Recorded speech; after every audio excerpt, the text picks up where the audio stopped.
Welcome to Connect This. That's the wrong intro. Connect This? It's a day off, and I'm already acting like it.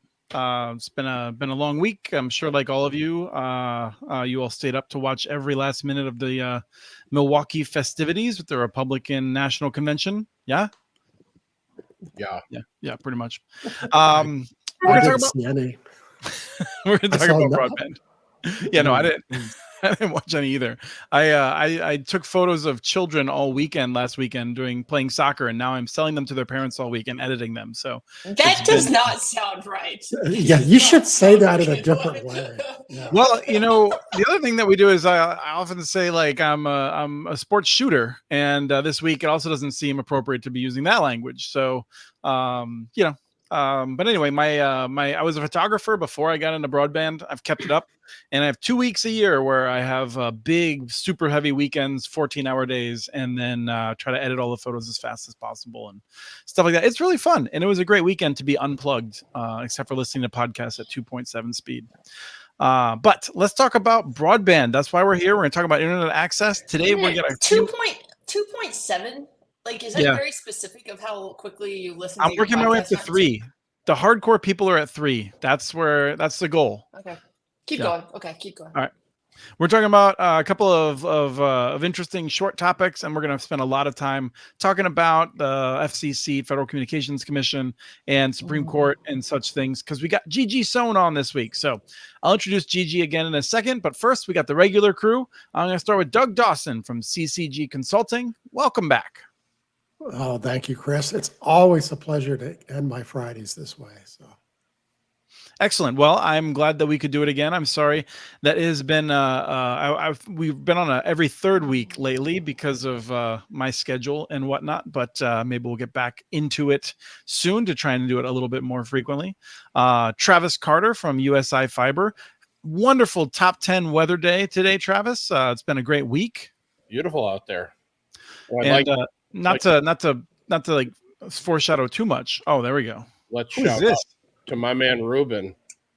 This is my Ruben mug. So I want to make you all jealous. Miss McKinley had an opportunity to see it while she was here in person. It's here and proud. Mm-hmm. Thank you, Ruben. Appreciate That's amazing. I was a little jealous. I'm not going to say. I'm not going to talk about it. Travis, I was going to say it's a great weekend or a great week to not blow up a neighborhood. We'll talk about that in a few minutes. Something we've talked about before regarding underground construction, but that'll be one of our stories that we'll kick off with. Kim McKinley, UTOPIA Fiber, welcome. Thank you. Good to be here. Good to be here on a Friday. Excited. We were blessed with your presence, as well as Bob Knight. We're going to get Bob on a future show as well with us. But welcome to see you in town last week. That was awesome. I'm glad that Minneapolis wasn't raining for the first time since I've ever started visiting there. So it was nice weather last weekend. So I can't even imagine what it is this weekend. So I am jelly. It's been great. And that brings us to the person that half of the people who will watch this show are here to see. Gigi Sohn, the head of the American Association of Public Broadband. Welcome back. Great to be here, Chris. Like I said, usually I like to be done working on Friday at 2:00, although it never does really happen. But I'd much rather spend it with you guys, particularly my other friends on this call. And there is an awful lot to talk about. Yes. And so Travis, or I should say Rye, who's producing the show, I think Travis sent you something for a peekaboo. We're going to try to line that up right after we do this first one. We can start with the first topic, which is this boom boom here in Texas, where it's interesting because the Rise Broadband is the company and has a subcontract that was installing infrastructure, and they noted, I believe, in their press release that they were doing work and then there was an explosion. Not necessarily saying that they were involved with it as they investigate, but no one was hurt. At least no one was lost their life. I think maybe a few people may have sustained some slight injuries, but fortunately the house was empty. But Travis, you've said before that subcontractors do underground work often because you cannot be insured for blowing up a neighborhood. Well, I think what they're going to find here is I'm going to guess that there's a high probability the gas company did not locate their utilities in older communities like this. in a lot of cases, the gas company doesn't always know where everything's at.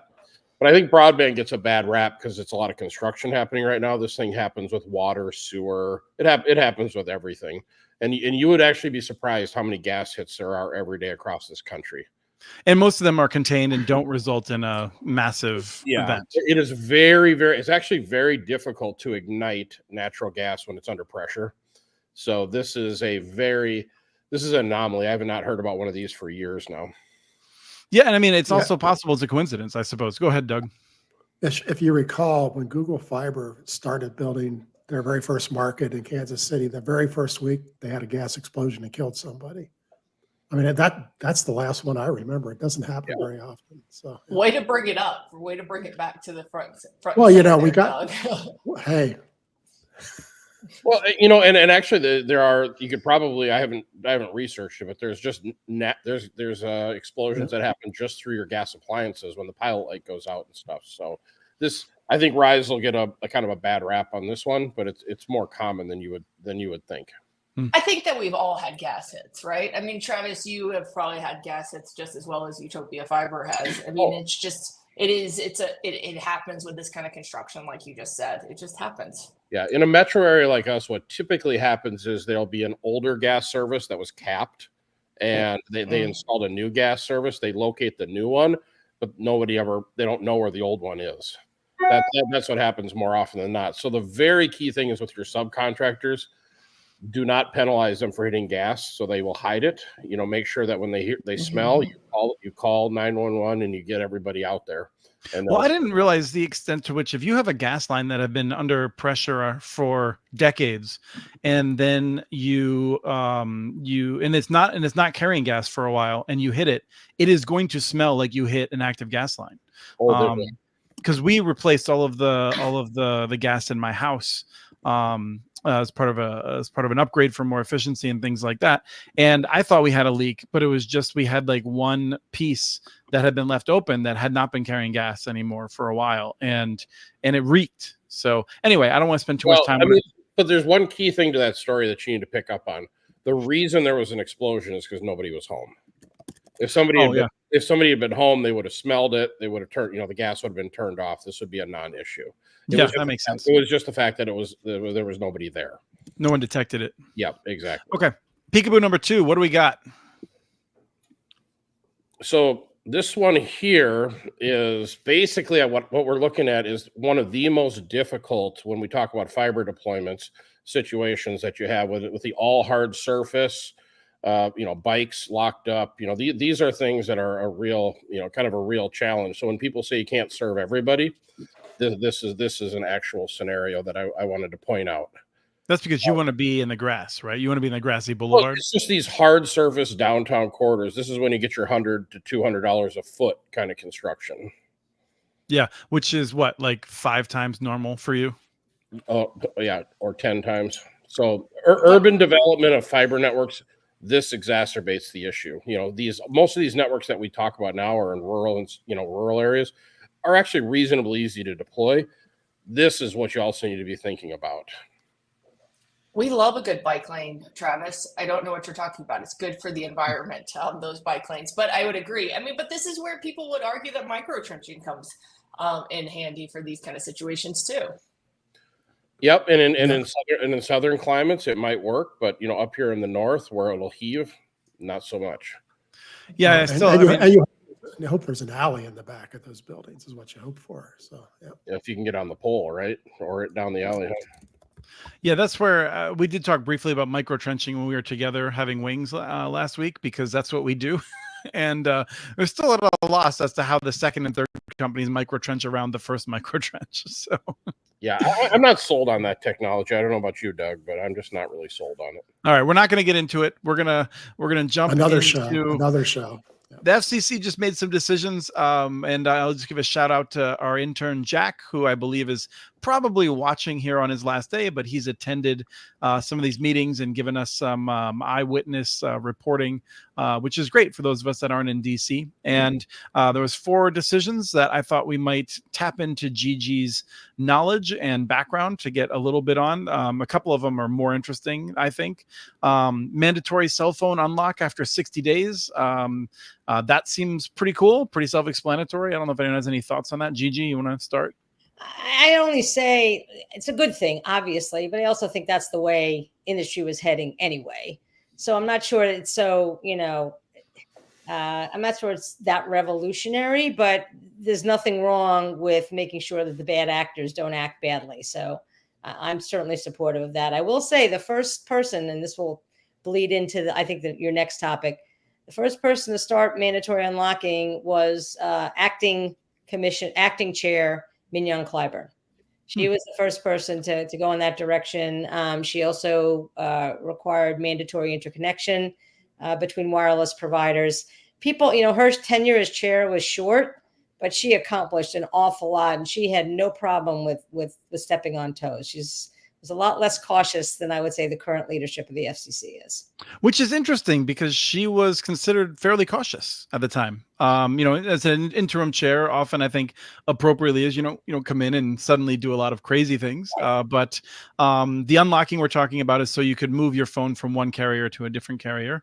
And you foreshadowed, Gigi, one of the things that Mignon Clyburn championed, which I think was just wonderful to watch as someone, and we talked about this briefly before, but the price of phone calls for those who are incarcerated, which falls not just on those who have perhaps broken the law, but also on the families of those people who are incarcerated. And so there's long been a exorbitant cost which has to be paid for by the inmates or their families, and a cost on the rest of us because they are more likely to commit crimes and to not rehabilitate when they cannot be seeing their family. So, Gigi, this is a much bigger one. I think the FCC has capped these costs.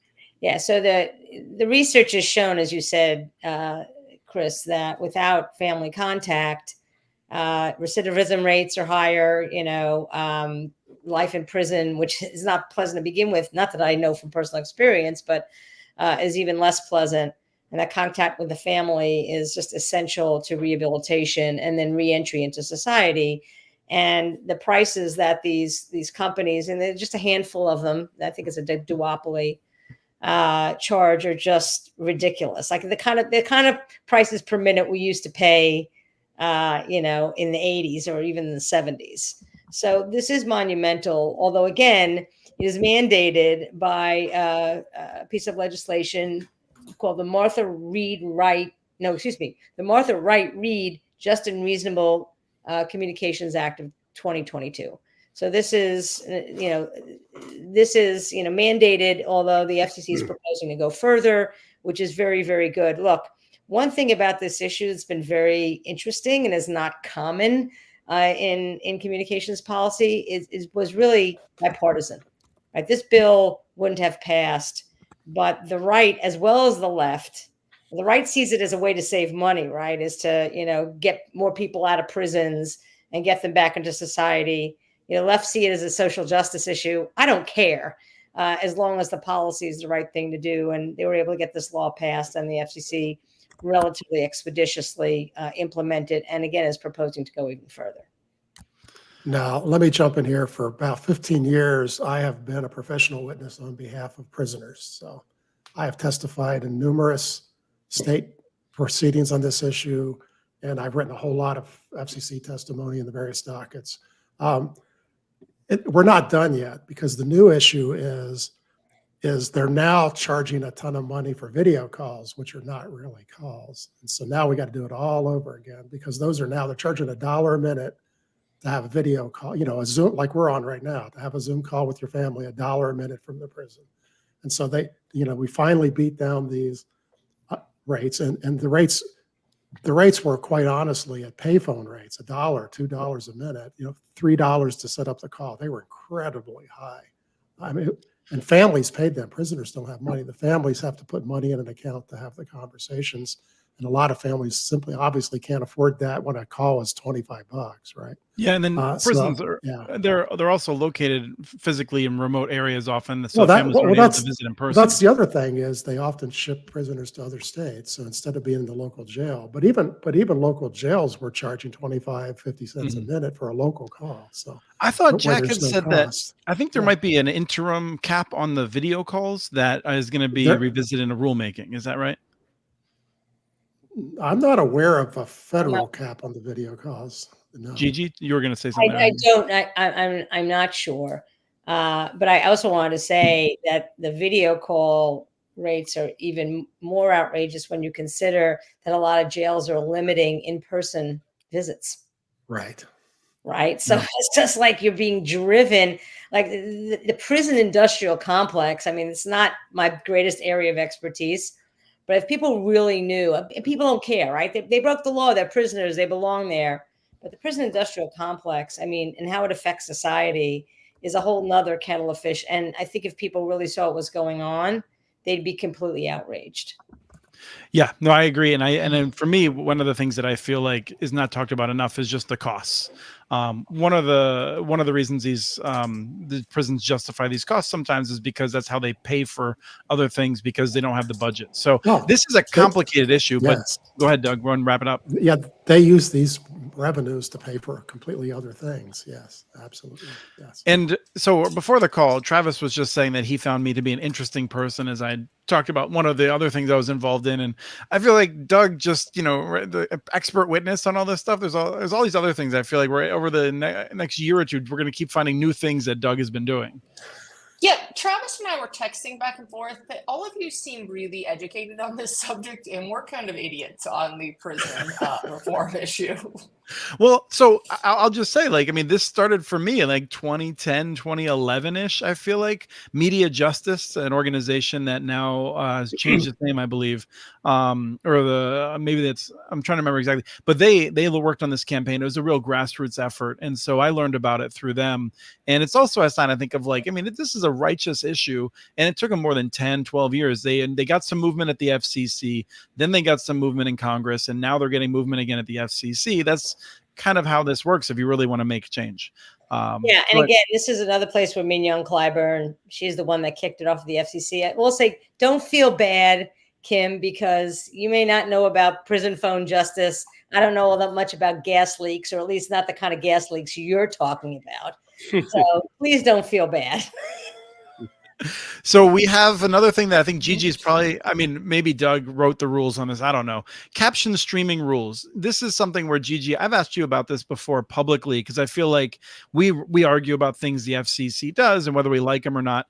When it comes to making multimedia and other tools on the internet more accessible to make communications work for more people who aren't, abled in the same way the rest of us are, the FCC has done really good work behind the scenes. This seems like an improvement. Oh, absolutely. Yeah, no, I will say, and this has been true, frankly, in successive FCCs, both Democrat and Republican. I think the agency as a whole has done a very good job of making sure that the hard of hearing and visually impaired can actually get access to programming. And again, not just on TV and cable, but also online. So I'll give them kudos. The more that you can't expand that access enough, in my opinion. They also have some really, really good people working in the Consumer Government Affairs Bureau, working on these issues. So yeah, kudos to them. To make you happy, I know nothing about captioning rules. I'll say that I don't know if it's because of government regulation. It may very well be, but some of the solutions we've seen on YouTube and other platforms that do streaming to have immediate conversion for closed captioning has made this a lot more realistic. And so sometimes I feel like people might think I only focus on government stuff, but private sector investment and things like that can help as well, I'm sure. Well, it's funny when I'm a huge New York Mets fan, as many people know, and thanks to T-Mobile, my wireless carrier, I get MLB TV throughout the year for free, and I try to watch as many Mets games as possible. And actually, the closed captioning is actually the default, which is really interesting, and I like that because again, closed captioning is not necessarily just for the hard of hearing. It's for a lot of other reasons. But I don't know if I don't think that's in the FCC's rules, but I kind of like that. It's easy to turn off if you want to turn it off. But I think that's a good idea. There's no other way you can watch sports in a noisy bar. You got to have the captioning, right? Well, that's true. Maybe that's the reason. Yeah. So the last item though is the one that I don't know. I'm ignorant about significant swaths of it, but it drives me a little bit crazy. And this is one that was a 3-2 vote, Democrats versus Republicans, and this has to do with E-rate. And so the FCC is now allowing E-rate funds in certain circumstances to be used for hotspots from the big carriers to go home with students to provide some level of access. This is super contentious, and I'm going to talk more about a little bit of background on it that drives me a little crazy. But first, I just want to see what Gigi has to say about it. Well, I mean, unfortunately, I think this is kind of emblematic of this FCC, and this chair is just a very, very, very cautious approach. Although, as maybe we can discuss when we talk about the end of Chevron Deference, I actually think had she kind of gone all the way and provided the money for connectivity to K through 12 students' homes, right, which the Emergency Connectivity Fund did until I believe it's run out of money or it's very close to running out of money. I think that she'd actually have a better chance of getting it upheld in court than this sort of Wi-Fi on school buses idea. I just think it's a halfway measure. And again, I don't have a window into her mind all the time, but she probably thought, okay, I can probably get this one over the political landmines, maybe can even get a Republican vote or two to get this through because it's a halfway measure, whereas they're, excuse my French, crapping all over it. And she could have gone much further. And I do think actually would have had a better chance. I'm not saying this is going to get overturned in court. We can talk more about that later, about whether the end of Chevron Deference necessarily means that every single thing the FCC does in a pro-consumer or pro-universal service way is going to get overturned. I don't believe that's the case, even though I hate the decision. I think had she been bolder and done the thing, make sure the money is used for connectivity of the home in kids' homes, I think might have turned out better. And let me make one other point, Chris, if you don't mind. No. So according to Education Superhighway, something like 99% of schools in this country are already connected with gigabit service. Okay. And they all have Wi-Fi in the schools. So you have to kind of ask yourself, sort of from a smart government and also, just sort of like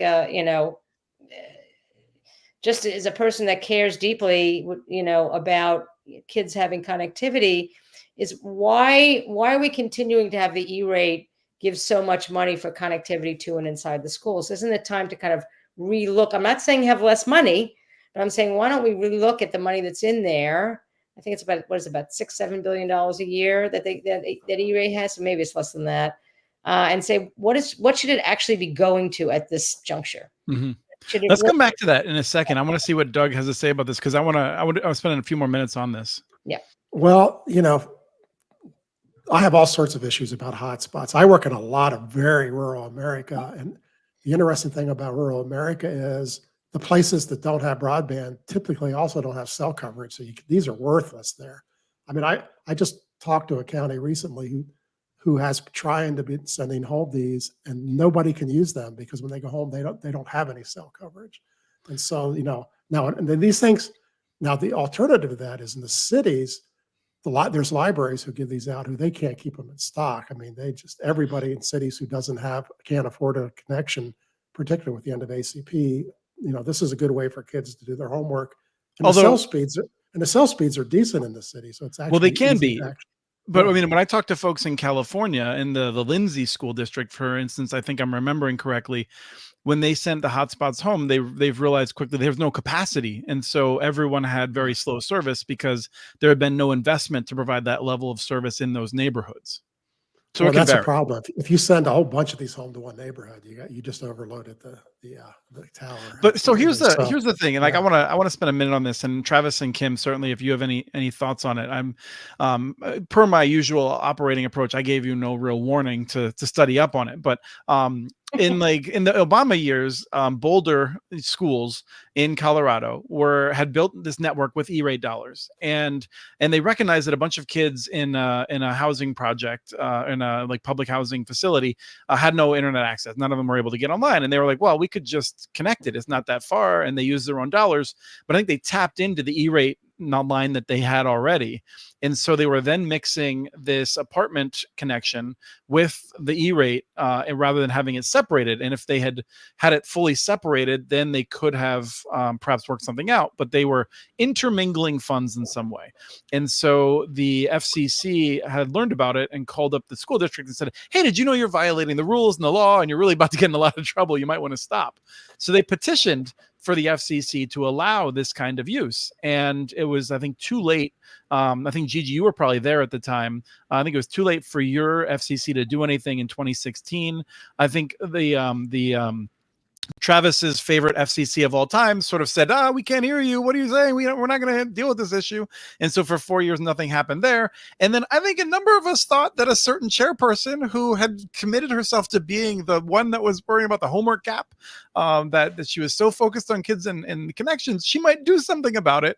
And here we have this order that comes nowhere close. And I don't know, it drives me a little bit crazy that it made sense to build siloed networks with health dollars and with school dollars in the past, because you didn't want to necessarily discourage private investment. We can argue about that. I think it's a reasonable decision to have made. But in 2024, we can freaking de-silo these things and make them more available. And I just think it's way too late. And it just shows that we're not serious about this at all. I'd like to go back to the other points that you made.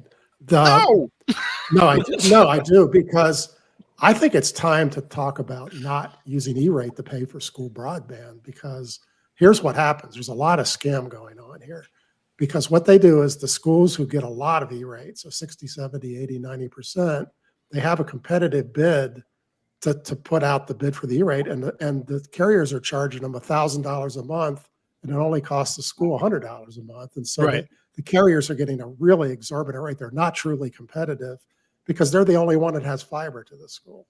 And so for someone else to get that contract, they have to build fiber to the school. It doesn't happen everywhere, but there's there's thousands of contracts. I'll just say, there are thousands of E-rate contracts. There's 10,000 school districts or something like that, more than that. Yes. And so there's been examples of people where that's a legitimate price to pay, and where there's also scamming going on. So I just want to know.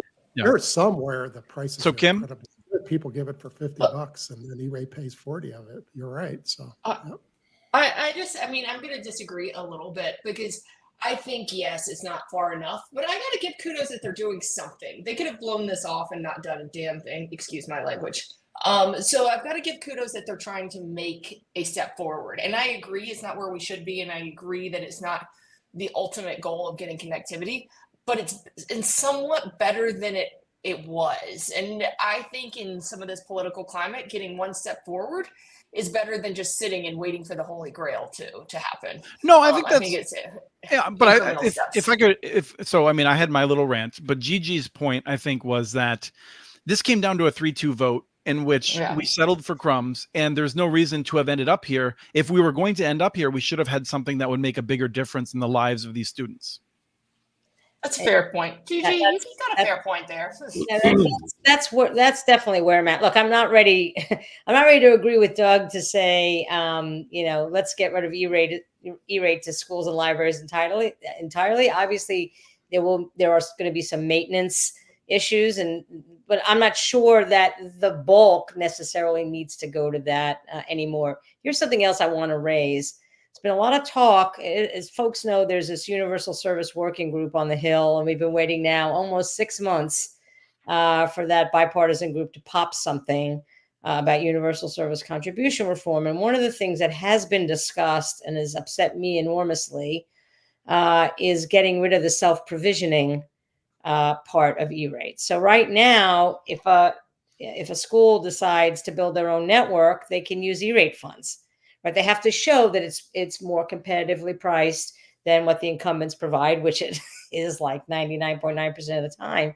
But that has been in the crosshairs of the big incumbents for years because, Doug, then they can charge outrageous prices and get the government and, get it off the government's, dole.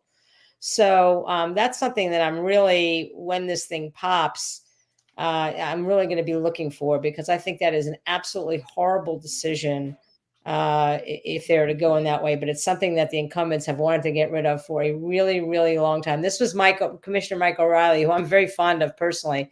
This was one of his big things. He just hated it. Again, it's like, oh, it's the public sector competing with the private sector for our taxpayer dollars. So anyway, just something to keep one's eyes out for.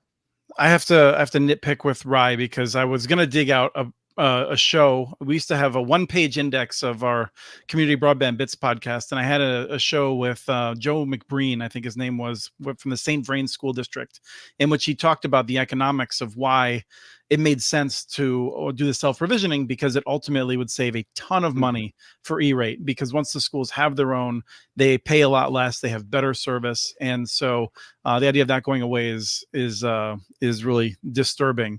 But I can't get to it because I have to go through a paginated system, and so I'm not going to rant about that. But I do want to throw out there that something that I think you just ranted about it. That was not a rant. That was just me being annoyed. The thing I want to note about people like Travis, and I'm curious if Travis, respond to this, that I see out there, whether they're small for-profit companies or whether they are municipal networks or cooperatives, a lot of times they're charging the schools, when they're charging the schools a reasonable amount, they just ignore E-rate, because they're like, when you're charging the amount that you would charge for an enterprise to have this kind of connection, it's not worth going through the paperwork. It's only worth going through the paperwork if you're really trying to fleece them, because these connections just aren't that expensive anymore to provide on the regular. So I don't know, Travis, if you react to that, if you saw yourself serving schools and that sort of thing in the future. Probably not, just how difficult it is, go through the RFP process. And quite frankly, schools, at least again, from my limited experience, they're going to take the path of least resistance. So whatever's there, they're going to award that contract over and over and over again. They're not going to go through the scenario to do a major construction at every school to bring in an alternate carrier. It's very similar to the hotspot conversation. Why hotspots? Hotspots are easy.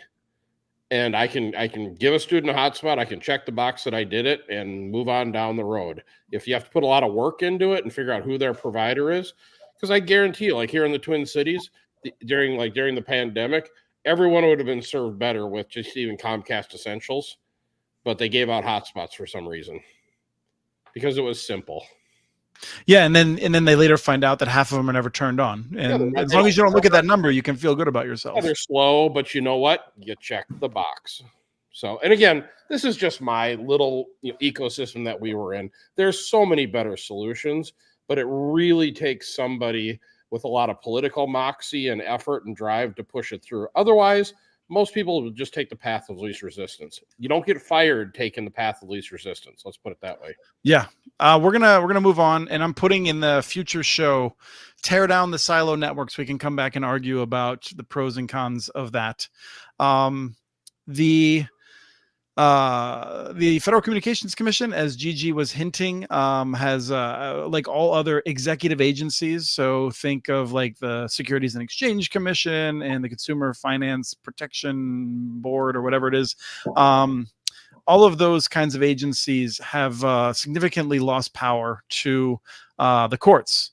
So my quick explanation of it would be that it used to be that Congress would pass a statute and then things were complicated. And so, for instance, when they created the Environmental Protection Agency, Congress was like, here, do this stuff for these pollutants. And then also here's authority to do stuff with other pollutants that will be discovered in the future. You can still deal with that.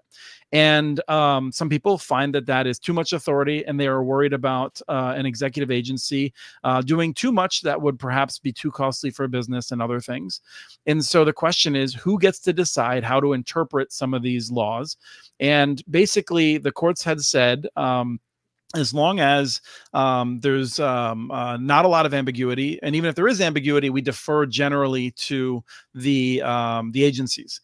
One other thing it's useful to notice is that agencies have to use something called the Administrative Procedures Act, which is kind of this straitjacket of rules about how you make big decisions, including public comment and all this other stuff.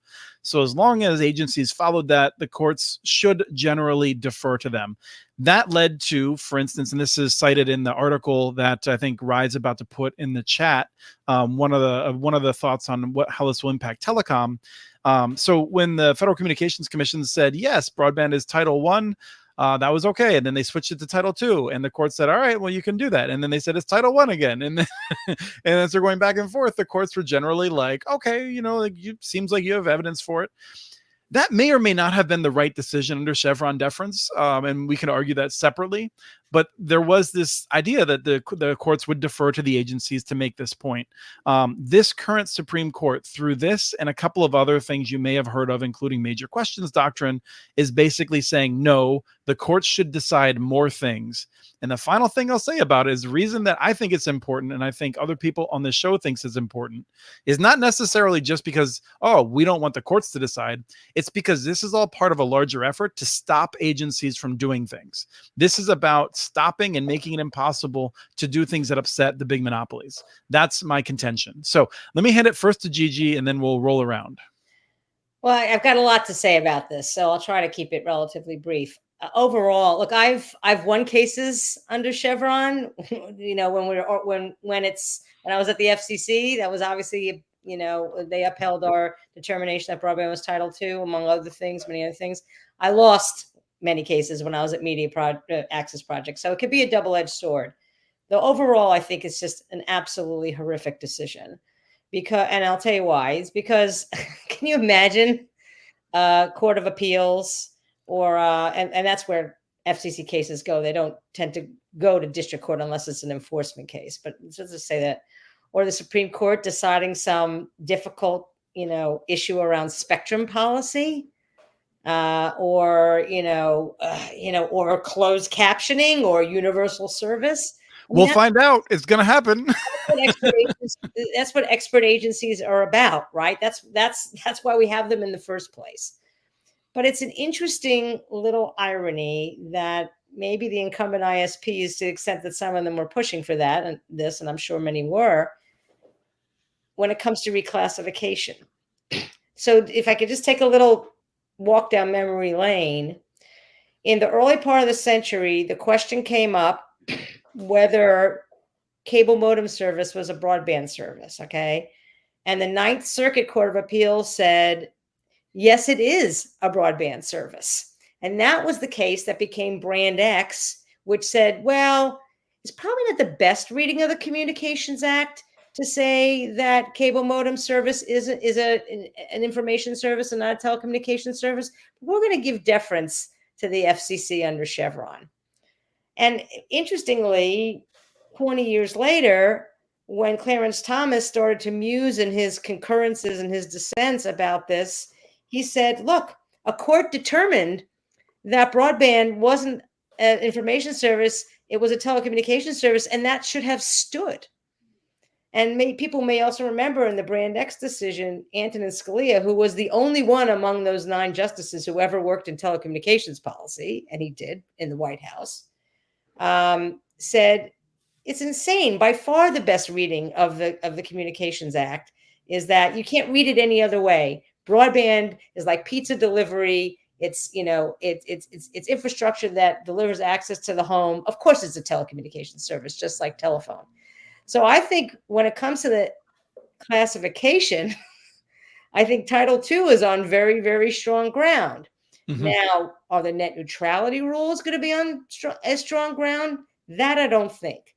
But, to the extent that the fight over net neutrality is, in my mind, has always been about Title II and authority, I'm not sure the incumbents are going to get what they want.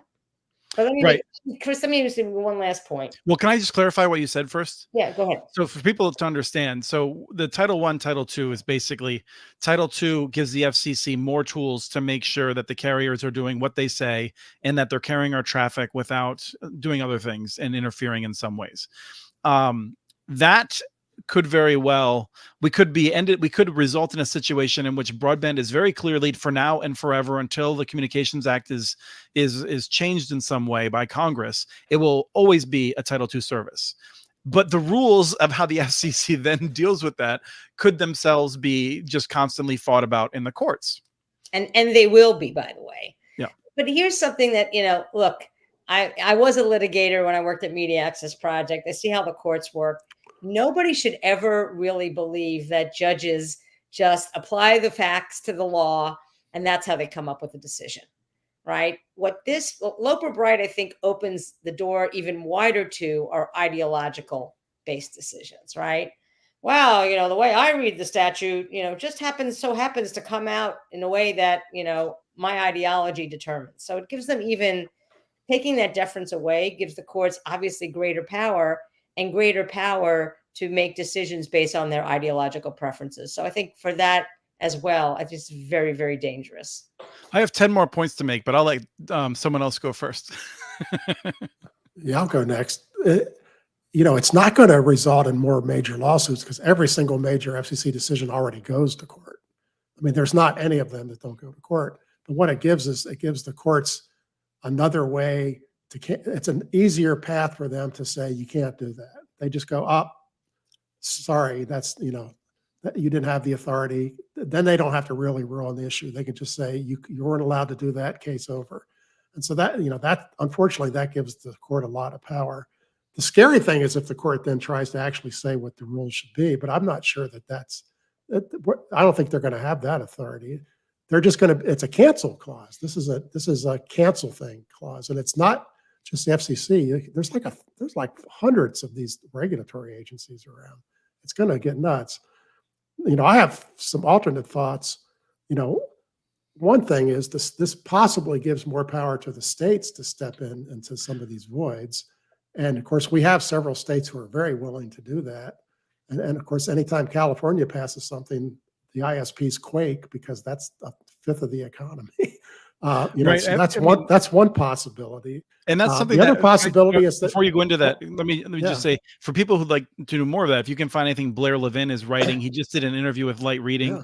I would guess I haven't listened to it yet. He probably talked about it there, but it does very much opens the door to the patchwork of different rules. Oh yeah. And we would expect to see that. And this is one of the many ways in which we see some in industry will celebrate this. Others will realize that this actually may not make their life easier. So, Doug, please continue. Well, the second possibility is at some point we will get a Congress where both houses and the president are the same party. And the carriers may not like that at all because now the Congress can just come and say, here's the 75 things I mean. Now we have a new Telecom Act. And guess what? There is no Chevron issues. They're all decided. So, this opens the door to Congress. That's never going to happen. No, it's not. I know.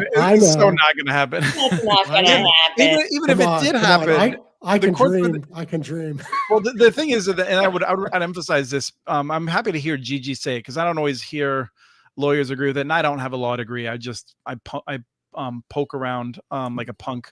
But it is very much the case that there is enough law out there that you can take the same facts and come to the opposite conclusion, and it could be very well justified.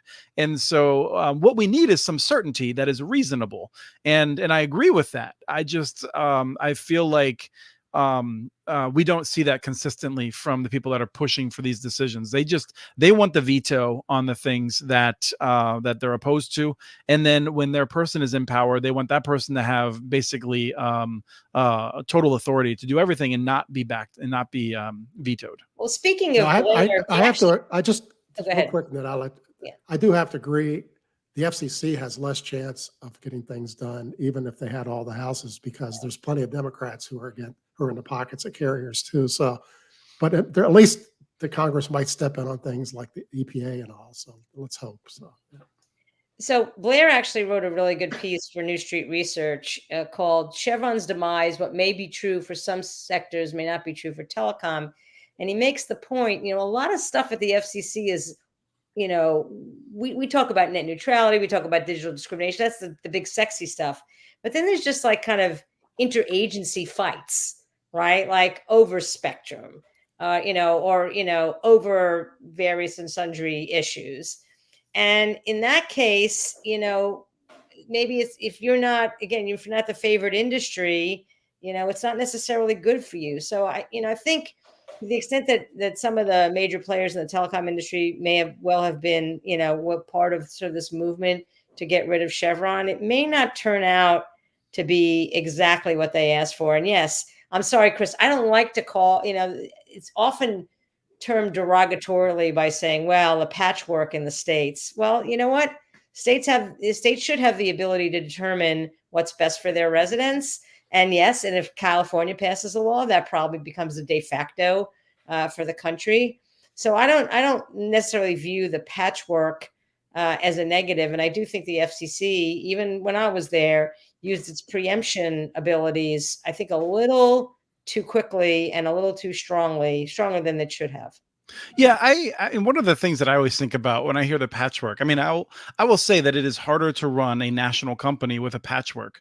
But the thing that I always come back to is, if Travis can follow the rules in Minneapolis, why can't Comcast? The fact that Comcast has operations in other states, so what? If they want to operate in Minneapolis, they got to follow the rules. Like, it's not that big of a deal. I mean, if some companies can follow it, others can too. But the thing that that I feel like I want to emphasize here is that I do think this is worse for other agencies that I support, from my opinion. The Federal Communications Commission has gotten so many things wrong. If you go back to like the Carter phone decision, right? The court forced them to do it. There's so many things that the FCC has only done after the courts have basically forced them to do it right. And so, like, it may very well not be the worst. The only thing is I do think this Supreme Court has no legitimacy. This Supreme Court, it will stand on its head to read the Constitution backward to get to the result that it wants. We've seen that in other decisions not related to telecom. And so I don't have any faith. And I think we're in a really bad spot as we move into a space where more and more people just don't think the courts have much legitimacy. And so I think that's concerns for all of us. But I want to bring Kim and Travis in and see if you have any thoughts about all of this. I can't wait. Come on. I'm going to let Travis go first on this one. Go ahead, Travis. Let's hear it. Well, I bought Chevron stock 4 days ago. And you know what? I'm going to admit defeat. And this might be the first time I'm going to admit it. I really wanted to play the opposite role of Mr. Mitchell on this one really bad. But I have no idea. I have no opinion other than the fact that the one thing that would be nice is if this solves the problem of clear rules. Even if it's the wrong rule and we don't agree to it, at least the rule. Because what happens in our industry is every administration that comes along, there's a whole new set of rules. Does that really, let me challenge you on that, Travis. Does that really, do you have like a meeting with like folks that are responsible for things and like, all right, here are the new rules? Or is it something that you fear will happen, more? I'm struggling just to get you wound up. So that was my best. I mean, but I think that there is some convoluted nature of some of this rules. Like, that's why we have to keep going back and asking for clarification of these rules. I think it is hard to, as like a network operator, to really understand where you're trying to fall in with the lines without getting an attorney involved of, can we do this? Can we not do this? Right. I agree with Travis on this 100%. But I guess the thing that I think about, the rules that animate people like Gigi and I the most are rules that y'all are following anyway. Like, I mean, if we literally just wrote this rule and said that this only applies to companies with more than 500,000 subscribers, there would be a few ISPs that are small that violated those rules, and it would be bad for the people that were stuck with them. But it would solve like 95% of our concern, I think. And so that's what I sort of question a little bit about, is that these rules, I think you're right, Kim, that like you might be like, oh, we got to consult a lawyer to make sure we're properly disclosing how we operate our network. But it's not like you're reevaluating that every quarter, right? To be like, oh, should we invest in like packet shaping equipment now in ways to screw our customers? No, that's not something that's going to come up for you, right? So that's fair, but I'm really disturbed that Jay thinks that Travis is right. I mean, that comment, like that Travis has been right. First the Rubin mug today, and now Jay saying you're right. I don't know. So in my research, to get my research to get Chris wound up, I almost fell out of my chair when I learned there was 483 federal agencies in the government, and they're each making rules. I'm surprised to hear it's that many, honestly. Although I had no idea. I'm like, I mean, we have a complicated economy that runs the entire world. So it's, to me, it doesn't seem like that. I don't know if that's a big number or a small number, honestly. But there's people who they regulate like mines, all sorts of small little niche areas of the country, and there's a lot of things like that. So, Well, the thing that, go ahead, Gigi. This whole case was about having monitors on fishing boats, right? So there you go. Look, I mean, who knew? I think we could all agree on this is going to be a boon for litigators. Oh yeah, no, this is like, I mean, we're already not, we need to invest billions of dollars more in the courts, especially like the immigration courts, if people are paying attention to where the bottlenecks are and things like that. I can't imagine what the backlogs are going to be like now. But Gigi, one of the things I did want to say is that, in the very opinion that got rid of Chevron, no, it wasn't Chevron, one of the related opinions, I forget who it was, but they literally used the wrong chemical, that they're the wrong this was the one nitrous, that came, like, right after, right. He talked about nitrous oxide, but it was nitrogen oxide. And so literally the judge is like, we're the ones that have to make the opinions about this stuff that we can't even get right. And there are very intelligent people who are writing that, who miss that. Can I just mention another case that I think people have looked past, which is also will constrain the administrative agencies? It's called the Jarkissi case, which said that basically the SEC, right, the Securities Exchange Commission, could not use an administrative law judge to impose a civil fine, that the defendant had a right to go to a jury trial. So it's basically saying that agencies can't enforce their own rules. It's got to go to court. No, You want to talk about even more, impact on the courts and more undermining? I mean, since when can an agency have an administrative law judge? Now, the FCC only has one, by the way. It's got to go to jury trial. And what does that mean for the FCC's enforcement powers? Right? I can't say they've been doing as much as I'd like them to do, but they've been doing some good stuff. Like, does it mean every time somebody wants to challenge an enforcement action, it goes to court?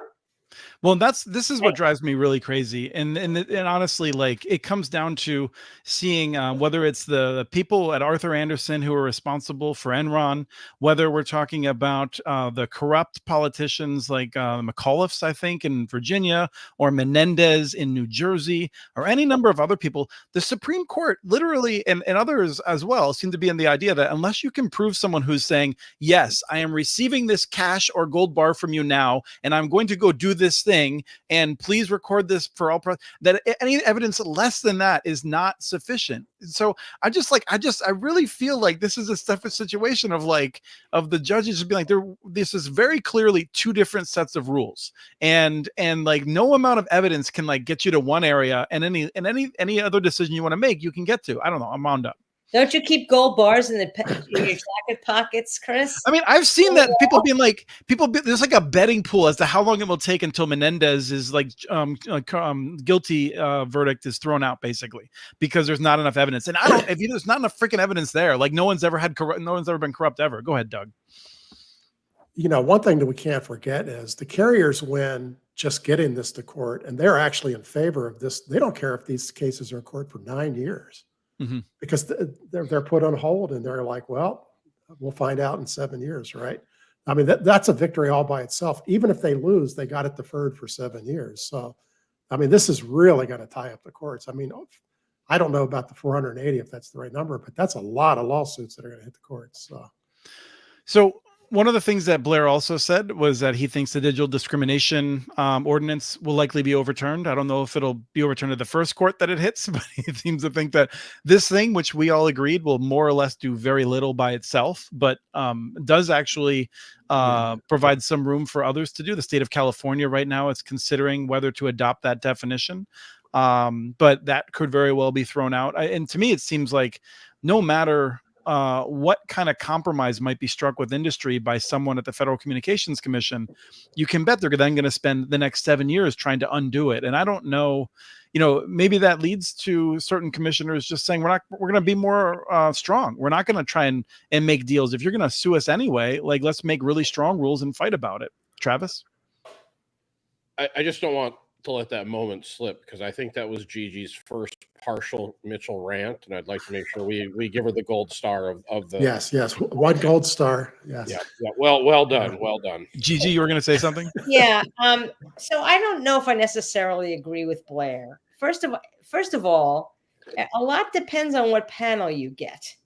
Okay. This is crazy, right? This is not the way the law is supposed to work. I agree, but it's a point I was making before, is that the undermining of Chevron gives a panel greater freedom to interpret a law in a way that fits their worldview, and that's true of both conservatives and liberals. So depending on what panel, granted, it has been appealed to the Eighth Circuit, which is a generally conservative court, but again, depending on what panel you get, it may not turn out that way. The second thing is the Supreme Court only takes a handful of cases every year. So is this 50, like 50, 55? It used to be a lot more. They've really come down. Yeah. Is this one of the cases the Supreme Court's going to want to use up? Who knows? Right. So, I mean, look, I don't want to minimize the negative impact that I think this decision is going to have, not just on the FCC, but, across the board in all those 453 agencies.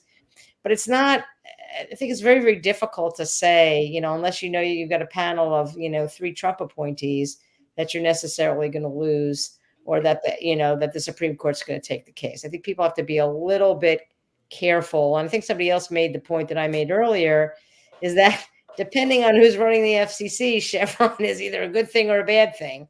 Yeah, I mean, and we're going to make that point when we go to the next topic. So exactly. So we'll move on to there. I'll say finally that this isn't also just about me complaining about the fact that Republicans have appointed more justices to the Supreme Court. Neil Gorsuch has personally changed the way the United States deals with tribes, because he actually cares about this and seems to actually honor the decisions that were made and inked, whereas a lot of other justices said, we don't have to honor the deals that were made to tribes. And so these people make real differences. It's really remarkable, and it's not just party line. I thought you were a Republican, Chris. I didn't even know. I think this is a news flash right now. Okay, just keep it going. I forget what's called now. Is it Project 2025? This is a thing. It's increasingly in the news. This is a number of more conservative and I think actually more accurately pro large business people have set themselves up with a bunch of ideas to implement if the Trump administration or some other Republican administration takes power in 2025, all the different things that they would like to change. Commissioner Carr has authored a chapter in which he set out his priorities. That link to a Benton Institute post about it that summarizes them will soon be in the chat, I imagine. It lays out priorities for administration. I think the things that we care about are sort of like the third and fourth order priorities in many cases. The second one is defending America's national security, which is one I don't think we'll spend a lot of time talking about. The first one is reining in big tech. And so, I don't know if we want to just skip ahead a little bit, but Gigi, did you have any major reactions to the first item of how they're going to rein in big tech, Section 230 stuff? I just want to say that it's the supreme irony for a conservative like Brendan Carr. And he and I, by the way, we debated each other, I think it was about 3-4 years ago, about this very thing. The FCC doesn't have talk about not having legal authority.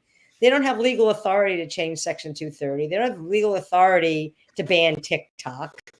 So Gigi, let me ask you then, because this is a key question, is what is going on here? And you know how the game is played. Yeah. This is Carr not laying out an actual sense of what the FCC is going to do, but it's Carr saying, I would like to be the chairman, please. Right? That's what this is. Absolutely. He's been auditioning for that, for 4 or 5 years now. And let me just say, I'm personally very fond of him. But, what's the broadband? I'm sorry, as much as we all care about it and think it's exciting, to Fox News, it's not exciting, right? But to beat the crap out of China and beat the crap out of big tech, that is exciting. That's going to get you on Fox News. It's gotten him on NPR. That gets him the kind of attention that the former president really, really likes. So I think he's doing as good a job as possible for auditioning to be Trump's next FCC chair than anybody could possibly do. Doug or Kim? Right. Look like both of And, you. well, that was, and my point was exactly that. That why I alluded to it earlier. The FCC doesn't have the authority to do these, and even if they thought they did, these are exactly the things the Chevron decision would overturn. I mean, the interesting thing is, in general, if we go back to the Edge Pie, they wanted to eliminate regulations. He's got a huge list of regulations he wants to put in, and most of them are things the FCC has no authority to do. It's a very interesting list, and you're absolutely right. It's politics. He does not really intend those, particularly the 230 stuff, because right now the tech guys are giving all the money to that party. There's no way in the world are they going to enforce all this stuff. So, yeah, I find it interesting that they talk more about where they want to rein in spending than where they actually want to get internet access out to people. And given the amount of brain melting that has happened with people's exposure to all of the content on the internet, I'm kind of surprised. I guess maybe the Democrats have done a good enough job of getting the money out to build these networks in rural America that they're just only concerned about overbuilding now. But that is one of the things that they are the most concerned about. They specifically say a new administration should eliminate government-funded overbuilding of existing networks, which is interesting because, I mean, I got to think he's probably referring to the rescue plan dollars, because BEAD sure isn't doing any of that from what I can tell. The rescue plan did give some local authority to make investments where they found that networks were lacking, even if the federal maps, which Brendan Carr has helped to ensure are totally inaccurate, so go ahead, Travis. I was just wondering if this was a good moment in the show to bring up a little section that I want to try to do every time. How many people has BEAD hooked up so far, Chris Mitchell? BEAD has not hooked up anyone. Okay, let's talk about this for a second. We're gonna come back to Project 2025, but because you brought that up, yeah, we talked about this. Did we talk about this, Kim? Was it you that mentioned that there's rumors going around that the money may not be spent until 2027? That blew my mind. It won't get disseminated until I still don't get it. 2027. I would make a bet that I would have expected before you said this, and I take it so credibly that I will not make this bet. No. But my bet would have been that there would be some BEAD dollars spent by December of next year. And now I realize that is stupid. And you all don't think there's a chance of that. Look, and even Gigi agrees with me on this. Look at this. She's like, don't take the bet, Chris. Take the bet. Well, look, when was the first volume 2 approved? Would have been maybe 3 months ago. January. Was it January? Beginning of the year. So the state has another year to file the final proposal. Okay, let's just say it's Vineeth and Yengar in Louisiana. It's really quick, right? Of course. So, right. But they got 20% of the money. In theory, I thought that was so that they could start getting some of the money out there. No. Well, the 20% is not really for deployment. That 20% is like administrative costs and that sort of thing. That's not what that money is for. Okay. The big tranche doesn't come until the final. So let's just say Vineeth, who I think is fabulous, there's so many great state broadband officers, and he is one of the best. Let's just say he submits his final proposal. He hasn't submitted that yet, but let's say he submits it in September, which would be lightning quick, right? Which means he'd have to have all his grantees in a line and everything. I mean, very, very hard thing to do. Then NTIA still has to approve of it, right? And that could take a while. So, I mean, maybe some money flows into, and by the way, a lot of volume 2s have not been approved yet. And I've been told by people at NTIA that they probably won't be approved until the end of the year. So a year from then is the end of 2025. So the earliest that I think significant funds will flow is probably beginning of 2026. And is 2027 possible? I hope all the money is spent by 2026, but it's not inconceivable, particularly if we have a second Trump presidency and he wants to mess with it. I would hope he wouldn't, and I think it would cause a lot of outrage in the states that he cares about, like Texas and Missouri and places like that. But if he wants to mess with it, that could delay it to 2027 or even later. Okay, so Travis, I welcome you asking that question every time we have a show, but the answer will likely be something along these lines each time. Yeah, I would also like to promote a thing that you're not allowed to bet anymore. I mean, at 0 for 6, I think that is I mean, it's us teasing you at that point. Let me see what Lumen's at. Hold on a second. Yeah. Yeah. Now that I So think We there don't will need be to know. We six, don't need to I think talk there that will you be bought Lumen stock. yeah, there will be 6 or 8 states who spend money next year. So it's not going to be zero. For example, I've been working with folks in Guam and the Marianas. They only have 1 or 2 ISPs. They will get the money out the door because they're not going to have a complicated process of choosing the winner. But that, Louisiana is not going to make his 365 days because there's 2 issues there. One that we haven't even talked about at all is, believe it or not, the NTIA is now reviewing the state's decisions on map challenges. They are actually double guessing them on their map challenges so that they don't make mistakes. That's a delay. And then, the problem with the state giving all their money out to do their final proposal was they have to get it to every single place, and they're going to get the 90% of the money awarded. But how the heck, it's going to be a challenge to get that last 10% of places served. It's going to drag on and on and on. And so, it's going to be it's just not going to be fast. Louisiana's going to be nowhere near their 365 days. They're way behind already. So, Okay. So Kim, last comments on this? Kim, how many houses do you think you'll get in front of in the next 3 years? A lot. I mean, I don't know the number, but I think You got to ask her after it just really. What do you think you do? You probably do 200,000, 250. Well, I'll match Kim, out that. So $500,000 we can take no, off. hold on. No. So California's starting to make its FFA decisions. So Kim is about to find out just how on the hook she is. Because California is going to potentially, you've got 39 potential clients effectively in California that are waiting.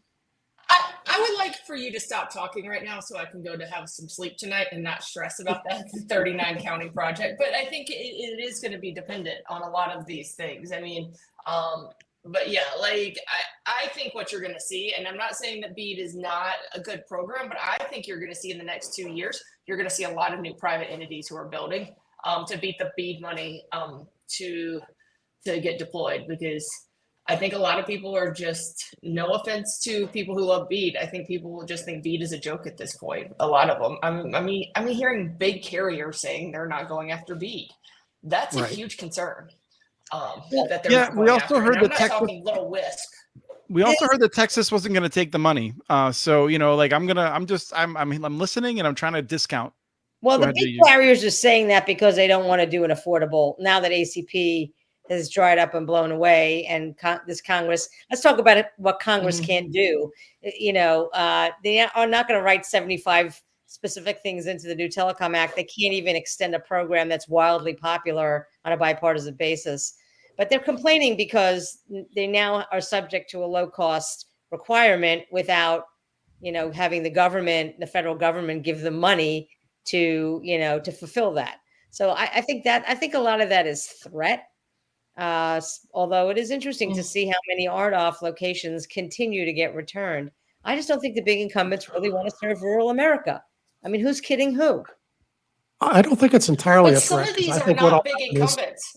Yeah. No, people like Charter are going to look at 40 states and end up only filing in 10, and they're not going to be in the other 30. And so there's going to be states who are going to be shocked when nobody asks for the money. So. Yeah, no, I think that's true. I do also think that, nails in the coffin, we've had so many, but the lack of the ACP and the requirement to have an affordable option, I don't see that in the 2025 document, Gigi. I'm surprised because these people care deeply about the mostly rural populations that vote for them, and yet there's nothing to try to make things affordable for them.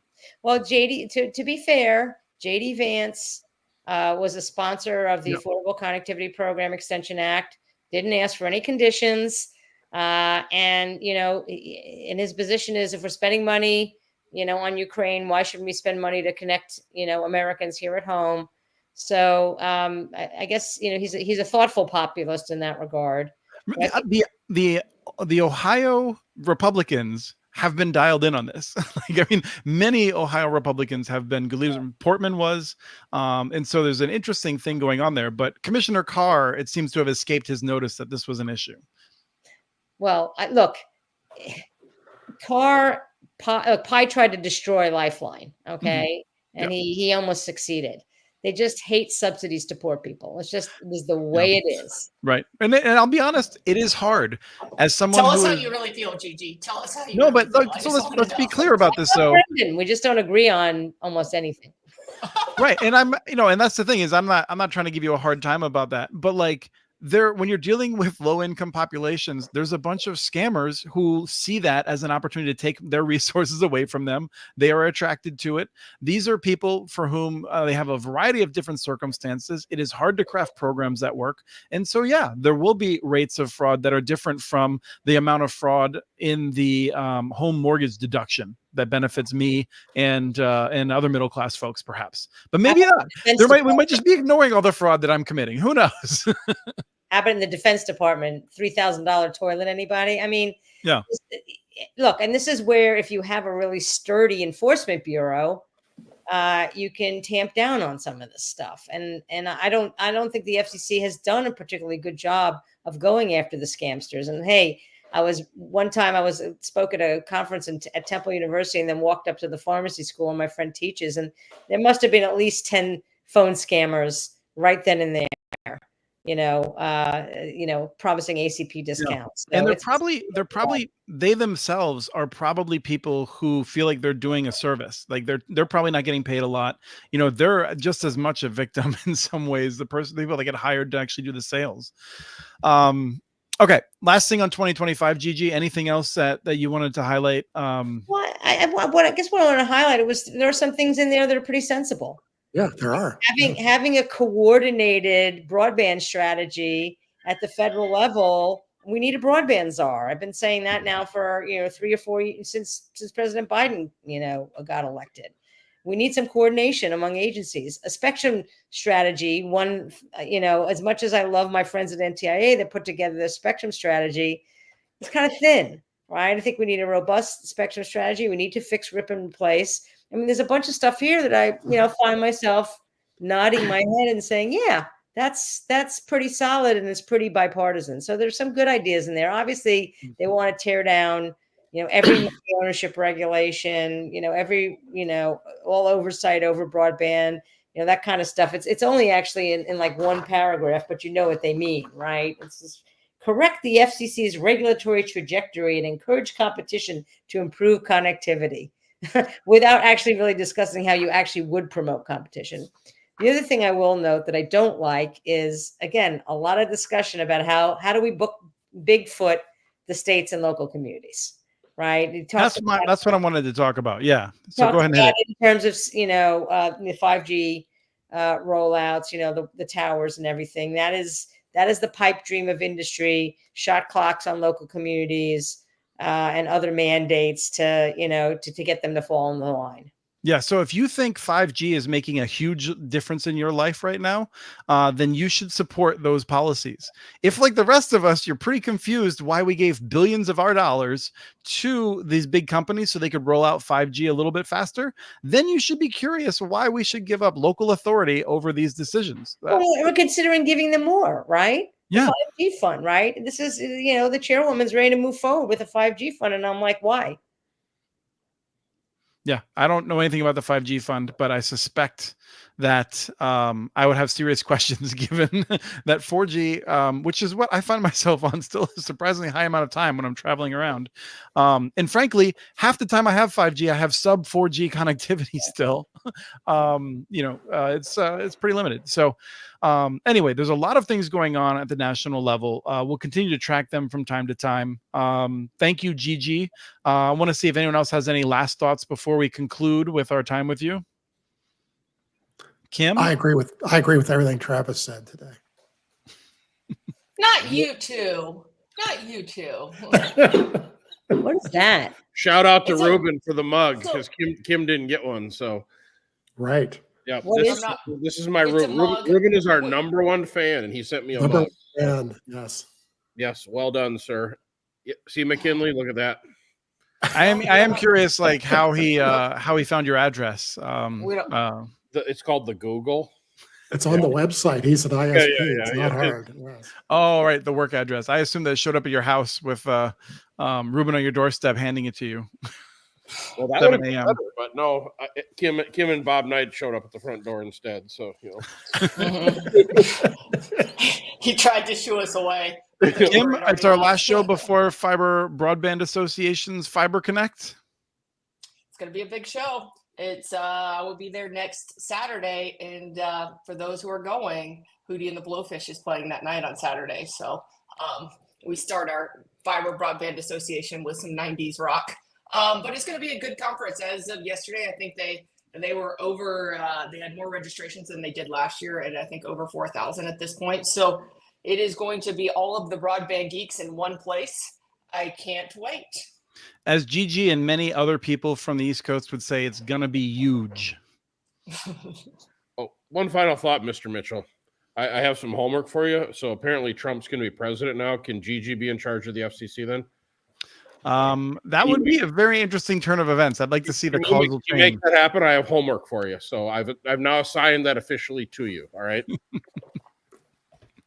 Gigi, thank you for putting up with us and sharing your vast experiences with us. We appreciate it. One day I'll tell my Donald Trump story. I'm just not ready. I feel like every New Yorker has to have one, right? Wonderful. Well, somehow we made it through the show. Rye, you never hit me with a technical difficulties interlude. I worked 2 of those in to the last show. So next time we'll try and do better. But for everyone else, we're going to find a time to come back, hopefully in about 2 weeks. Hope you have a wonderful summer, and thank you for tuning in and watching.